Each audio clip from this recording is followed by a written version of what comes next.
Jeg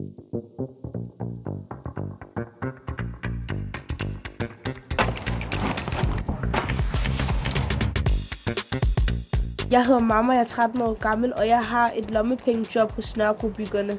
Hej, jeg hedder Amani, jeg er 13 år gammel, og jeg arbejder for Nørrebrobyggerne. Det gode ved at have et lommepengejob er, at man får nye venner, og man får penge. Jeg hedder Mette, og jeg arbejder hos Nørrebrobyggerne med en lommepengeindsats for unge mellem 13 og 15 år.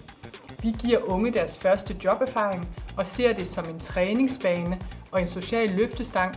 Vi samarbejder med en lang række aktører herunder FRAK, Idrætsprojekt, Københavner-teamet, Copenhagen Contemporary og sikrer, at unge får en god start på arbejdslivet. Idrætsprojektet arbejder med unge i lommepengejobs, for at vi kan forbedre vores relationer med nogle af de unge, der ikke normalt er inde omkring os i idrætsprojektet. Så det giver mening for os at komme ud nogle af de steder, hvor de unge de bor og opholder sig, og lave nogle projekter med dem, som er meningsfulde for dem.